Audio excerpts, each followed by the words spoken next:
네, 오늘 여러분들과 함께 말씀을 나누려고 하는데요. 갈라디아서 2장 11절에서 21절의 말씀입니다. 19절인데요. 여러분 저와 함께 한 구절씩 같이 읽어보도록 하죠. 제가 먼저 11절의 말씀을 읽도록 하겠습니다. 그러나 게바가 안디옥에 왔을 때 그에게 책망할 일이 있어서 얼굴을 마주대하고 그를 책망했습니다.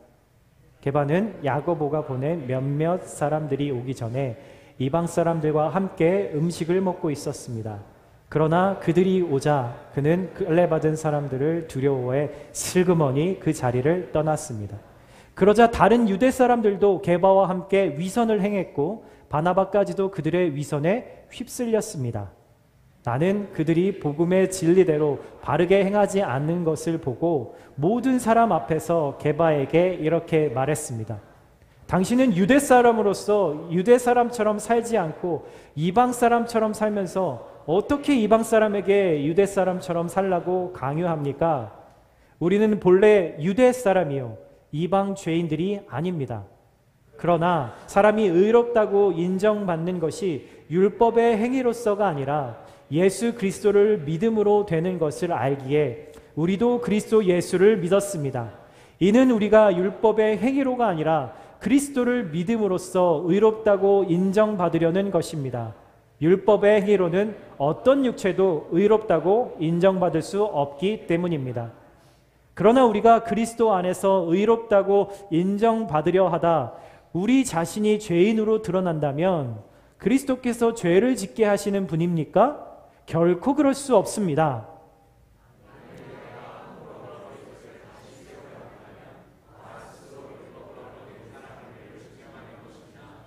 나는 율법으로 인해 율법에 대해 죽었습니다. 이는 내가 하나님께 대해 살고자 함입니다.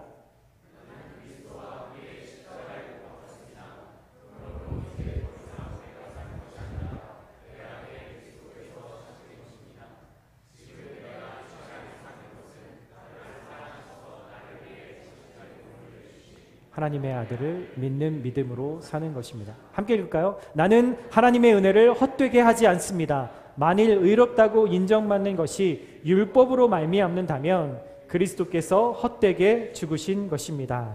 아멘. 아멘. 또 한국에 있다가 또 오랜만에 또 이렇게 예배 함께 하는 지체들을 위해서라도 더 함께 쉽게 말씀을 좀 나눠 보려고 합니다.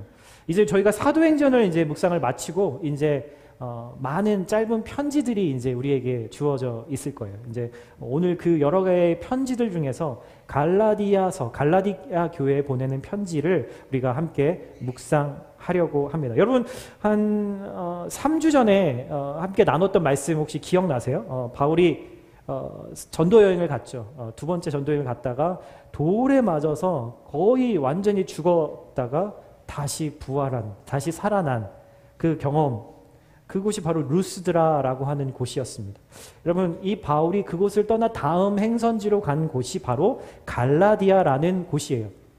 이 갈라디아라고 하는 곳인데 오늘 바울이 이 갈라디아 교회에 이렇게 편지를 보내는 장면이 나옵니다. 그 이야기가 오늘 우리가 함께 읽었던 말씀이죠.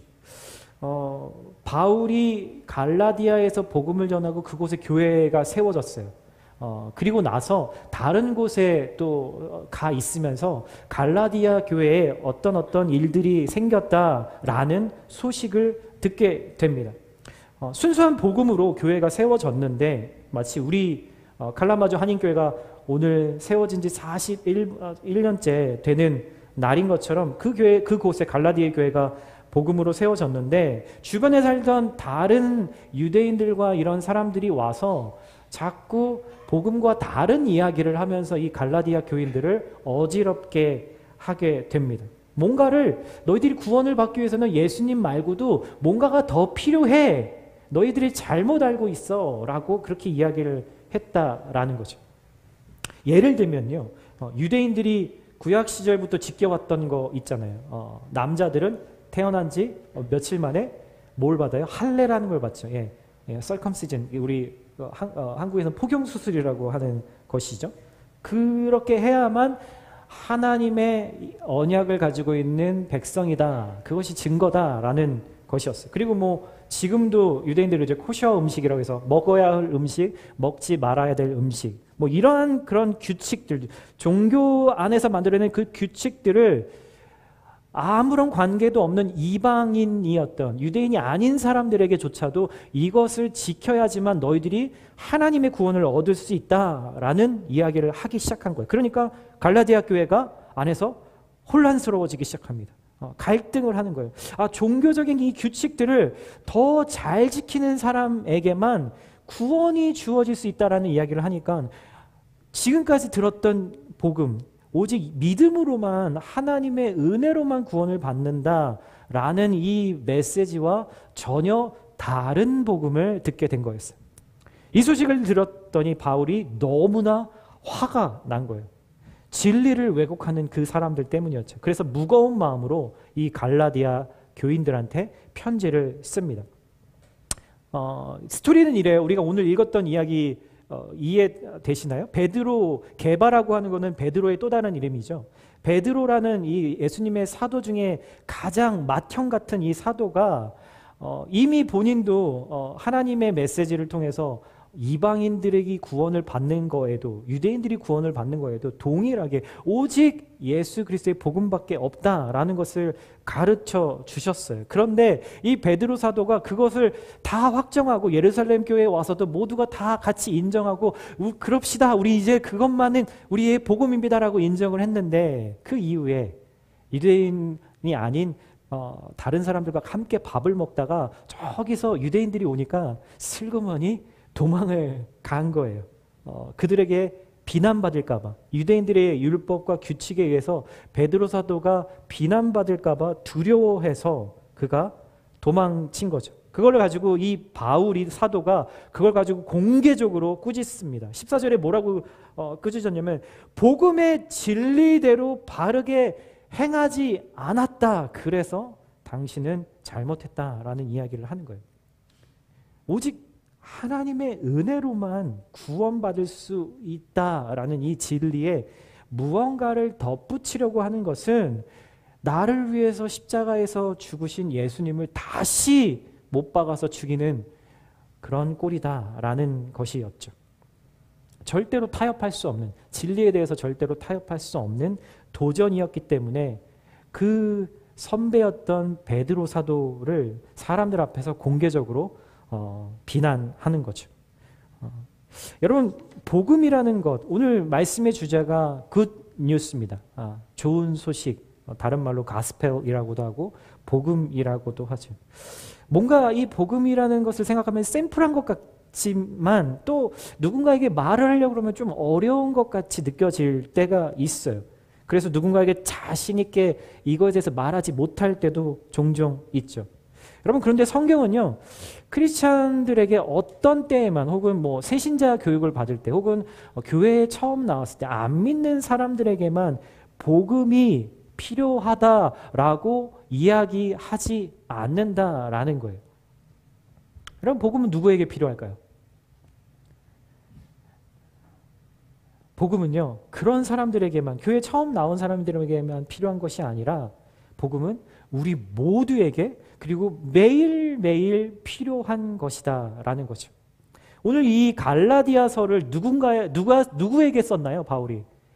갈라디아의 성도들에게 썼습니다. 이 성도들에게 쓴 내용의 핵심 메시지는 뭐냐면 복음이 무엇인가라는 거였어요. 예수님을 처음 믿는 사람에게 편지를 썼나요? 아직 예수님을 모르는 사람에게 편지를 썼나요? 그렇지 않아요. 예수님을 믿고 있고 예수님을 알고 있고 그렇게 사는 사람들에게 지금 복음에 대해서 다시 이야기를 하는 것이죠. 어떤 분들은 저에게 이런 이야기를 합니다. 목사님, 이제 자주 듣는 예수님 이야기 말고 그 복음 이야기 말고 좀 더, 이제 저는 이제 신앙생활한 지 좀 됐으니까 좀 더 높은 수준의 신앙을 가르쳐 주셔야죠. 이제 저에게 남은 것은 이제 방언의 은사를 받는 것밖에 남아있지 않는 것 같아요. 뭐 이런 이야기를 하시기도 합니다. 여러분, 그런데요, 성경은요, 그리스도인에게 필요 조건, 충분 조건, 그 모두를 뭐라고 얘기하면 단 한 가지, 바로 복음이라고 이야기합니다. 복음을 아는 것만이 아니라 복음을 내 삶으로 살아내는 것, 그것을 성경은 말하는 거죠. 많은 경우에 우리는 아는 거에서만 머물고 사는 것에서는 복음을 저쪽으로 조금 치워놓고, 불편하거든요. 저쪽으로 좀 치워놓고 살아가려고 합니다. 여러분, 왜 그럴까요? 여러분, 왜 내 삶에서 복음이라는 향기가 나지 않는 걸까요? 여러분, 우리가 사는 세상은요, 복음하고는 전혀 다른 이야기를 하고 있는 곳이기 때문이에요. 이미 우리는 그 세상 속에서 들어가서 살고 있다 보니까 이미 세상의 원칙들에 너무나 익숙해져 버린 거죠. 그냥 익숙한 것만이 아니라 복음이 때로는 너무 낯설게 느껴져서 멀리 하고 싶은 마음이 들 때가 있는 거예요. 여러분, 그래서 그리스도의 삶은요, 계속해서 복음의 중심에서 내가 벗어났는지 그렇지 않은지를 돌아보고 다시 초점을 맞추는, 복음으로 다시 초점을 맞추는 끊임없는 재조정의 시간들이 바로 그리스도인의 삶입니다. 매일매일이 그런 삶이라는 거죠.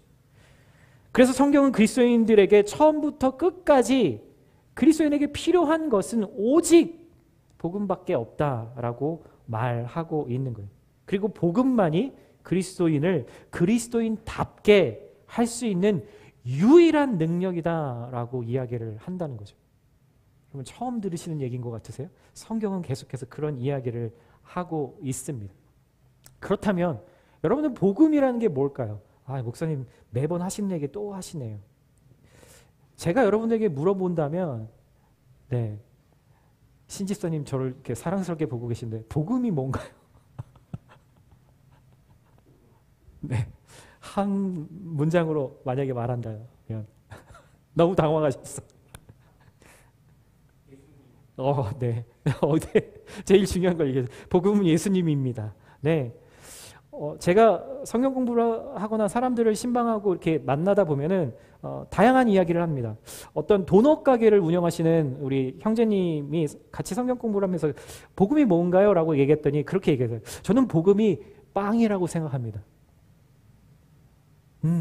네, 여러분 공감이 되시죠? 그분은 새벽 1시부터 나오셔서 빵을 만드는 분이거든요.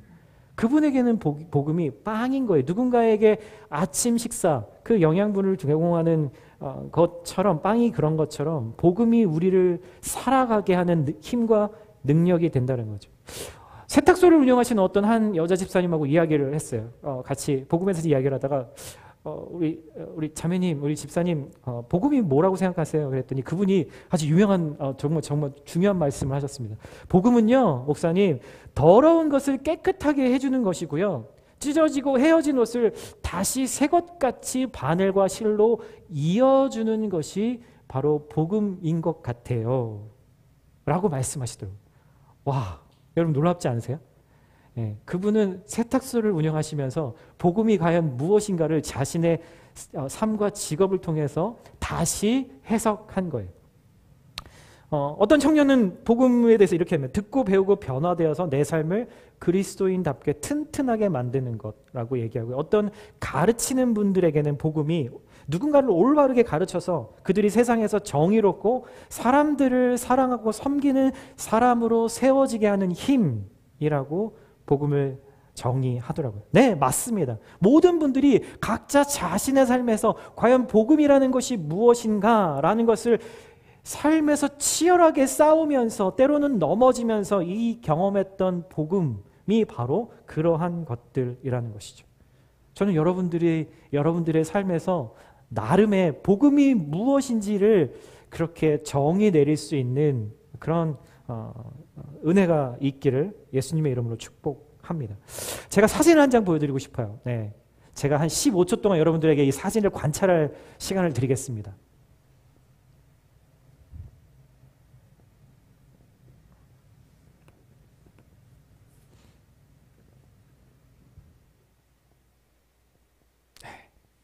충분히 보셨나요?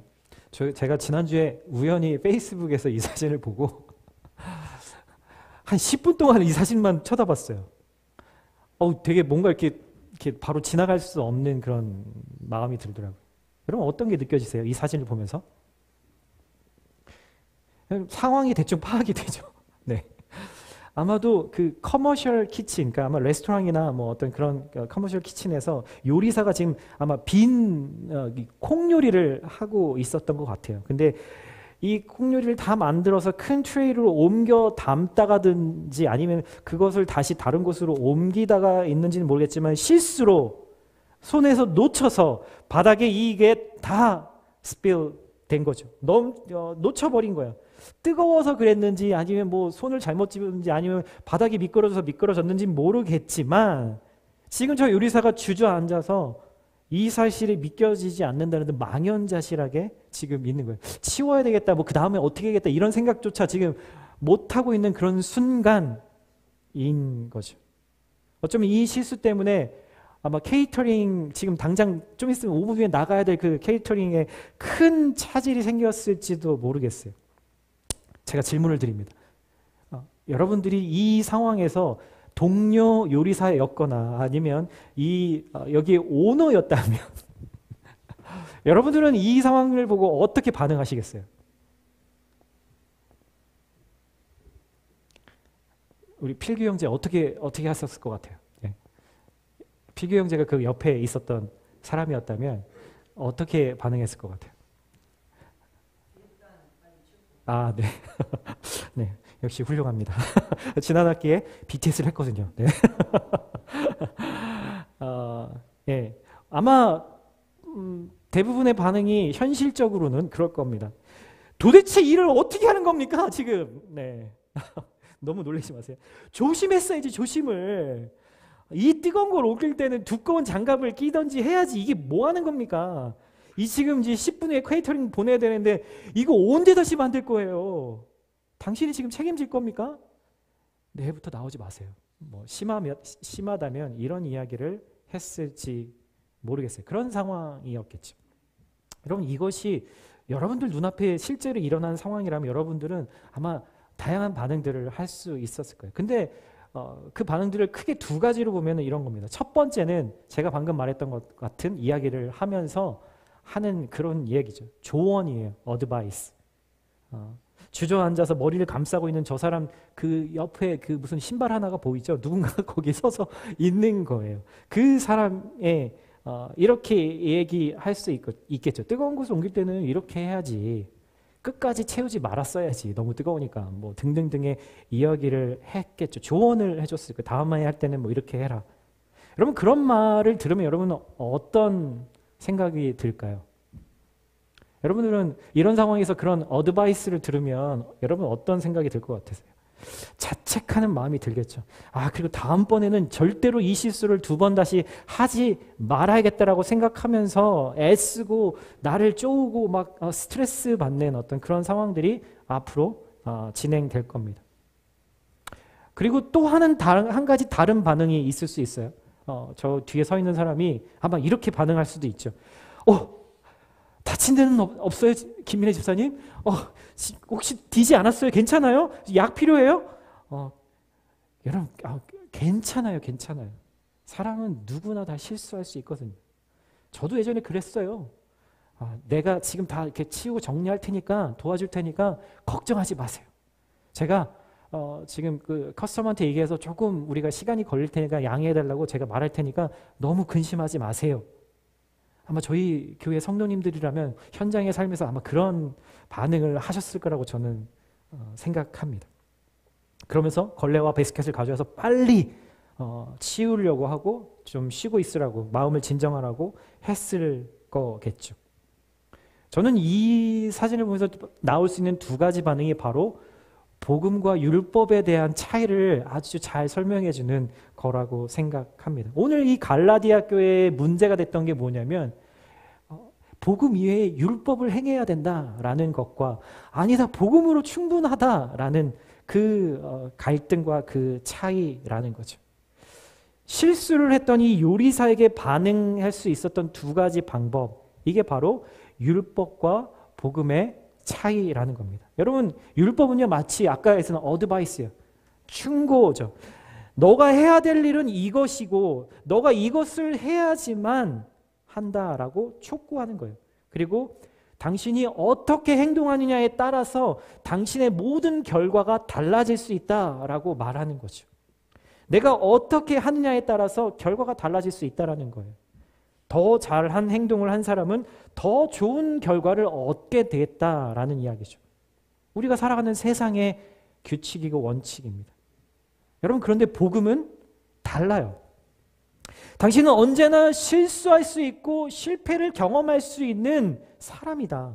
그런데 이미 누군가가 당신의 실수를 대신해서 만회했으니, 당신이 한 그 실수를 커버해 줄 사람이 있으니 당신은 이제 책임질 일이 없다. 그러니 괜찮다. 괴로워할 필요 없다. 당신을 실수 때문에 사람들이 당신을 실패한 사람이라고 말하지 않을 거다. 이게 바로 복음입니다. 당신 자신의 구원을 위해서 당신이 해야 될 일은 아무것도 없다. 이미 하나님이 아들이신 예수님을 통해서 나를 위해서 그 일을 다 이루셨다. 복음은 당신에게 더 잘 살라고, 그리고 성공하면 더 좋은 것을 얻을 수 있다고, 그렇게 살아야 된다고 말하는 충고가 아니라는 거예요. 인간에게는 그렇게 한 점 부끄럼 없이 사는 것 자체가 불가능하기 때문에 하나님이 그 일을 대신하기로 작정하셨다라는 거죠. 이것이 굿 뉴스입니다. 복음과 율법의 차이죠. 율법은 우리에게 무언가를 더 해야 된다고 요구하지만 복음은 이미 하나님이 예수님을 통해서 나를 위해 다 행하셨다라고 하는 것을 너희가 받아들이기만 하면, 뉴스니까요. 예, 그 팩트가 맞다면, 그 뉴스가 사실이라면, 맞다면 그것을 받아들이거나 받아들이지 않는 것만 남아 있겠죠. 그것이 바로 복음이라고 이야기하는 겁니다. 여러분, 이 세상에 여러 가지 종교들이 있어요. 여러분들이 아는 종교들이 있겠죠. 가깝게는 불교, 이슬람, 힌두, 샤머니즘, 토템, 하여튼 많은 종교들이 있을 거예요. 근데 여러분, 그 기독교를 제외하고 그 종교들의 공통점이 있습니다. 뭐냐면요, 한 단어로 말하자면 마일리지 시스템으로 종교가 구성되어 있다는 거예요. 여러분, 대한항공 비행기를 비수기에 미국에서 시카고에서 왕복으로 갔다 오려면 몇 마일이 필요한지 아세요? 네, 잘 아시죠? 8만 마일인가요? 아마 그럴 거예요. 그 모으면은 한국으로 이렇게 갔다 올 수 있는 티켓을 얻는 것처럼 종교도 마찬가지라는 거예요. 각 종교가 말하는 구원을 얻기 위해서, 그 평안을 얻기 위해서, 도를 얻기 위해서, 득도하기 위해서, 해탈하기 위해서 만들어 놓은 수많은 규칙들을 하나도 빠짐없이 지켜야 한다는 거예요. 그것을 지킬 때마다 그 종교는 100마일, 500마일, 1000마일씩 마일리지를 주면서 그것을 모아서 제일 많은 마일리지를 얻은 사람에게 구원과 천국에 갈 수 있는 티켓을 주겠다라고 하는 것이 종교에서 말하는 율법인 거죠. 여러분, 그런데요, 놀랍게도 기독교는 이 마일리지 시스템을 완전히 부인합니다. 복음은 마일리지 시스템이 전혀 아니에요. 인간이 구원을 얻기 위해서 인간의 입장에서 기여할 수 있는 것이 단 1%도 없다라고 단언하고 있는 것이 바로 복음이라는 겁니다. 왜냐하면 저와 여러분은, 인간은 죄인이기 때문입니다. 연약한 이기 때문이죠. 만약 천국이 어느 정도의 마일리지가 있어야만 갈 수 있는 곳이라면, 여러분들은, 저희 교회는 아직 없지만 매일매일 새벽기도 빠지지 마셔야 되고요. 매일매일, 그리고 주일마다 열심히 봉사하셔야 되고요. 열심히 또 헌금도 하셔야 할 거예요. 여러분, 예수님을 믿는 믿음만 있으면 천국까지 올 비행기를 보내주셨음에도 불구하고 그 비행기를 타서도 안에서 안절부절 못하면서 어떻게 이렇게 제가 가만히 이런 은혜를 누릴 수 있겠습니까? 뭐라도 해야죠. 승무원이 해야 될 일을 제가 좀 할까요? 아니면은 어떤 사람들은 저 이코노미석은 불편한데요. 제가 뭔가 더 열심히 할 테니까 저는 비즈니스석, 저는 퍼스트 클래스를 타고 가야 될 것 같은데요. 라고 말하는 것과 똑같다라는 겁니다. 여러분, 세상의 법칙은요, 종교의 규칙은요, 마일리지를 많이 얻은 사람들에게 더 좋은 것들을 제공하려고 합니다. 안타깝게도 많은 교회들도 이 마일리지 규칙에 편승해서 교회의 순수함을 잃어버린 경우들도 많이 있죠. 근데 오늘 16절에 이렇게 이야기합니다. 그러나 사람이 의롭다고 인정받는 것이 율법의 행위로서가 아니라 예수 그리스도를 믿음으로 되는 것을 알기에 우리도 그리스도 예수를 믿었습니다. 여러분, 그렇다면 사람들은 왜 예수님이 이미 이루신 소식, 그 복음의 소식을 왜 자꾸 종교적인 행위로 바꾸려고 할까요? 왜 그럴까요? 여러분, 이유는 심플합니다. 하나님이 100% 나의 구원을 위해서 하나님만이 그 일을 하실 수 있다는 사실 자체가 불편한 거예요. 불안한 거예요. 내가 뭔가라도 조금 더 열심히 해서 쟤보다는 좀 나은, 더 개런티된 무언가를 얻고 싶은 거예요. 내가 노력하면, 더 열심히 하면 내 구원까지도, 나의 평안까지도 얻을 수 있을지 모른다라고 인간은 생각하기 때문인 거죠. 얼마 전에 제가 뉴스를 보면서 씁쓸했던 마음이 있었습니다. 한국의 한 지하철에서 청소년이 한 노인을 폭행한 사건이었어요. 뭐 이유는 차치하고라도 저에게 충격적이었던 이유는 아무도 그 상황에서 그것을 말리지 않았다는 거예요. 그냥 동영상을 찍고 사진을 찍고 아무도 신고하지 않았던 그 뉴스를 제가 보면서 되게 씁쓸한 마음이었죠. 내 일이 아니고 저 사람 일이니까. 여러분, 시대가 바뀌었습니다. 예전에는 안 그랬어요. 여러분, 근데 지금 우리가 살고 있는 이 2023년의 시대의 가장 큰 특징이 뭔지 아세요? 기준이 없다는 거예요. 기준이 사라진 시대예요. 저희 딸들한테 요즘에 학교의 트렌드가 뭔지를 자주 듣습니다. 현실을 알아야 되니까. 새학기가 시작됐어요. 이제 선생님이 출석을 부르고 이제 아이들의 이름을 불러야 되는데 선생님이 꼭 해야 될 질문이 먼저 있습니다. 그것을 부르기 전에 내가 너를 뭐라고 불러줘야 되니? 라고 하는 질문을 항상 해야 한다고 합니다. 그러면은 여자애는 저를 he, they라고 불러주세요. 남자애는 저를 she, they라고 불러주세요. 어떤 경우는 심지어는 저의 아이덴티티는 고양이입니다. 예, 이게 무슨 코미디에서 나오는 이야기라고 생각할지 모르겠는데 실제로 학교에서 요즘에 일어나고 있는 일입니다. 트렌드라고 해요. 실제로 99%는 그 아이들이 성 정체성을 가지고 있는 것은 아닌데 요즘의 트렌드가 그렇게 되어야, 그렇게 말해야 좀 있어 보이고 조금 멋있어 보이는 나고 합니다. 기준이 없는 시대예요. 크리스천의 관점에서 보면 이 시대를 뭐라고 정의할 수 있냐면요, 죄를 더 이상 죄라고 부르지 않는 시대라는 거죠. 인간이 노력하면 인간의 연약함을 얼마든지 인간의 힘으로 고칠 수 있다라고 생각한다라는 거예요. 그래서 사람들은요, 무엇으로 그것을 대안으로 삼냐면요, 교육으로 고칠 수 있다고 생각하죠. 정치로 고칠 수 있다고 생각하죠. 이념과 철학으로 고칠 수 있다고 생각하죠. 심리학으로 고칠 수 있다고 생각하죠. 의학으로 고칠 수 있다고 생각하죠. 과학과 기술로 얼마든지 인간의 연약함을 고칠 수 있다고 사람들은 생각합니다. 여러분, 지금 서점에 한번 가보세요. 북스토어에 가보세요. 수많은 트렌딩한 책들의 이야기는 대부분 다 이 주제입니다.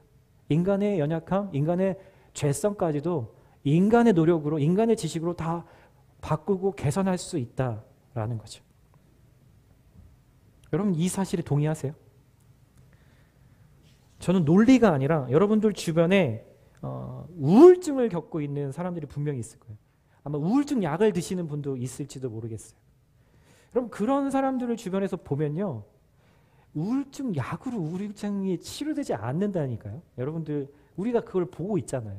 정말 그 마음에, 깨어진 영혼의 그 마음의 상처들이 회복되고 아물어지고 용서받고 용서되지 않는 것이 된다면 아무리 약이 그 사람을 고칠 수 없다라는 거예요. 그런데 사람들은 그럴 수 있다고 착각하죠. 여러분, 죄가 인간에게 준 절망, 우울, 두려움, 금심, 상처, 죄책감, 그리고 깨어짐, 분노, 여러분, 아무리 인간이 노력한다고 해서요, 인간의 힘으로는 이것에서 스스로 벗어날 수 없어요. 여러분, 그것이 팩트예요. 그것이 진실이에요. 그래서 인간이 죄를 죄라고 인정하기 시작할 때 비로소 저와 여러분들에게는 하나님이 필요하게 되는 거죠. 내가 죄인이라는 것을 인정하는 그 순간부터 내 힘으로는 안 되는 것이 있으니 하나님의 도우심이 필요한 거구나라는 것을 알게 된다는 거예요. 내가 죄인이라는 것을 인정할 때 비로소 내 인생의 소망은, 유일한 희망은 오직 하나님으로부터 올 수 있겠구나 라는 생각을 할 수 있게 된다는 겁니다. 그래서 하나님은 예수님을 보내셔서 믿는 자마다 멸망치 않고 하나님의 자녀가 되는 은혜를 우리에게 주신 거예요. 이것이 성경이 말하는 복음, 굿뉴스입니다. 여러분, 사람은 살기 위해서, 더 잘 살기 위해서, 누구보다, 다른 사람들보다 더 잘 살기 위해서 무던히 노력하고 애쓰고 발버둥 쳐요. 여러분, 그리고 그 힘을 어딘가로부터 얻으려고 하죠.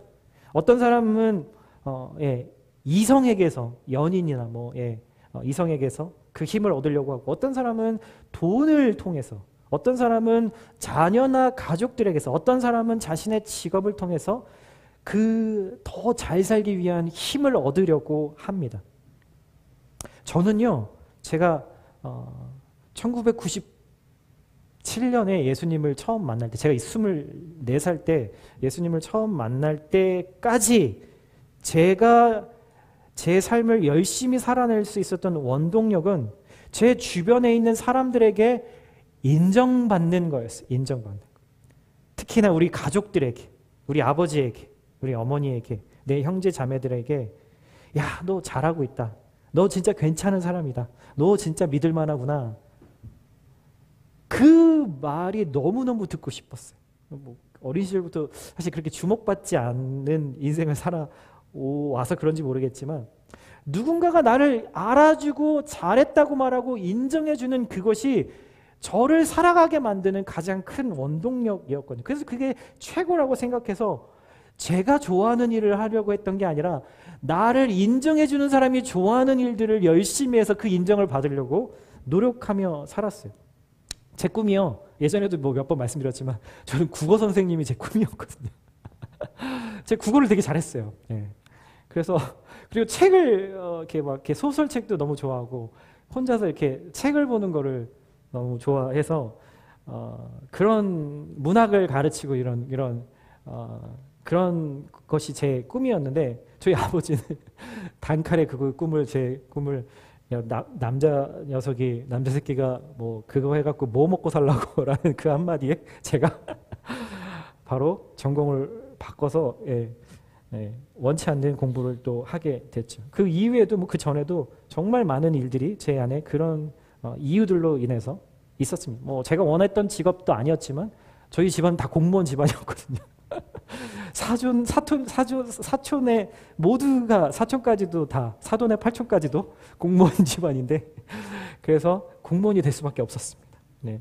제가 원하는 것이 아니라 누군가가 나를 인정해주고 지지해줄 그것들을 쫓아서 살아간 거죠. 그러다가 24살에 복음을 듣게 되었습니다. 이전에도 몇 번 들었었어요. 근데 늘 무시하던 내용이었어요. 그런데 그때는 이 예수님이 말씀하시는 그 복음이 제 마음에 들어오기 시작하더라는 거예요. 그때가 어떤 때였냐면 제 스스로의 힘으로는 더 이상 사람들의 인정을 더 이상 받을 수 없을 것 같은 그런 때였거든요. 그래서 죽고 싶은 그런 마음이 들었던 그런 때였어요. 아무리 노력해도 그렇게 되지 않을 것 같더라고요. 그 절망 앞에 다다르자 드디어 복음의 메시지가 저에게 들어오기 시작했어요. 그게 믿어지기 시작했고, 예수님이 내 마음에 들어오자 제 안에 변화가 일어나기 시작했어요. 내가 좀 실수해도, 내가 좀 못나도, 아니 많이 못나도 예수님은 나에게 충고하는 분이 아니라 나를 있는 그대로 받아주시고 나의 연약함에도 나를 사랑해 주시는 바로 그분이라는 것을 경험하기 시작한 거예요. 그렇게 몇 년을 예수님의 사랑에 빠져서 그렇게 경험하며 살았는데, 어느 날 갑자기 제 마음 안에 침체가 찾아오기 시작하더라고요. 우울한 날들이 1년 넘게 지속됐어요. 이유는 단 하나였습니다. 여전히 사람들의 인정을 못 버리고 하나님의 인정과 사람의 인정을 다 쫓아서 살면서 가랑이가 찢어지는 삶을 살고 있었던 거죠. 그러면서 이 말씀이 제 마음에 경험되었어요. 한번 같이 읽어볼까요? 시작. 나는 율법으로 인해 율법에 대해 죽었습니다. 이는 내가 하나님께 대해 살고자 함입니다. 제가 진짜 하나님을 향해서 살고 싶었거든요. 하나님을 향해서 정말 제가 너무너무 기쁘고 싶었어요. 그런데 그게 제대로 안 되는 거예요. 근데 이 말씀에서 보니까 내가 원하는 그것들을 향해서 내가 죽지 않으면 결코 하나님을 향해서 살지 못한다라는 이야기를 해주고 있는 거예요. 그래서 제가 어느 날 아무도 없는 그 교회 예배당에 가서 정말 쓰러져서 기도하면서 그런 기도를 했어요. 주님, 여전히 저는 사람들의 인정에 목매고 있는데 저는 좀 이렇게는 살 수 없습니다. 주님을 향해서 다시 저는 살고 싶습니다. 그래서 제 마음을 예수님이 달리신 그 십자가에 저의 그 욕망도 못 박아 주십시오. 그렇게 기도하게 되었어요.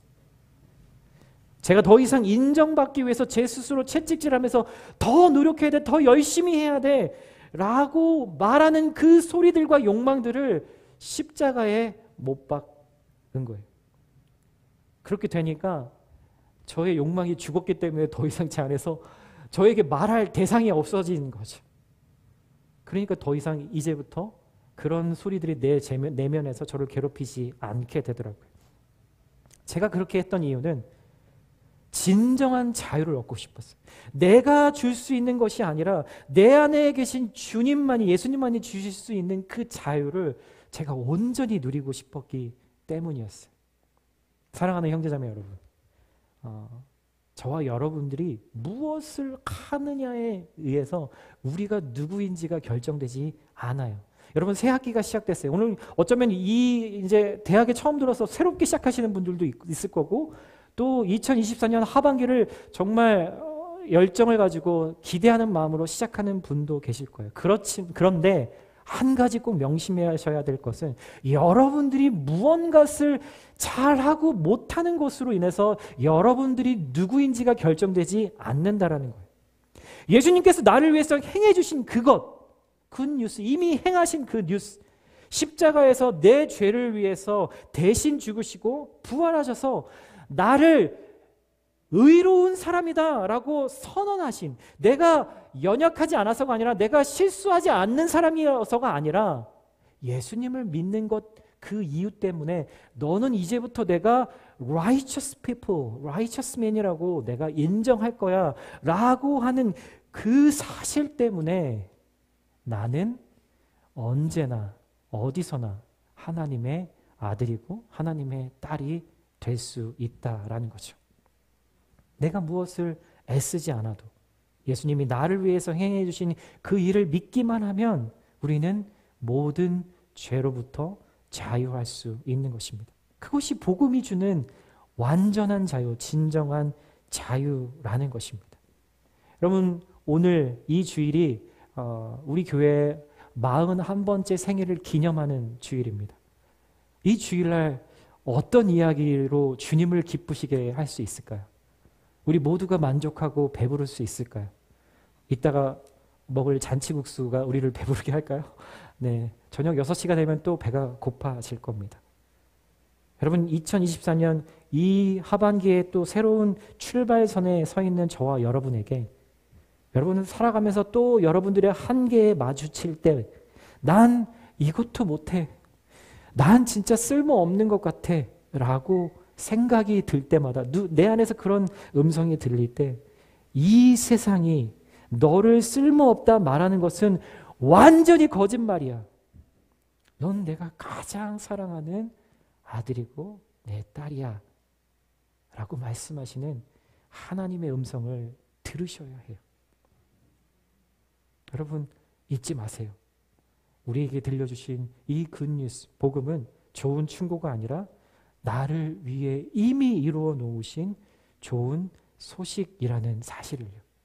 그 소식을 매일매일 들으시고 매일매일 주님 안에서 내가 누구인지를 발견하시고 당당하게 연약함에도 쓰러짐에도 다시 주님과 함께 일어나서 그 옳은 길을 걸어가실 수 있는 저와 여러분이 되시기를 예수님의 이름으로 축복합니다. 아멘. 아멘. 네, 우리 함께 우리 찬양하면서 기도하며 나아갔으면 좋겠습니다.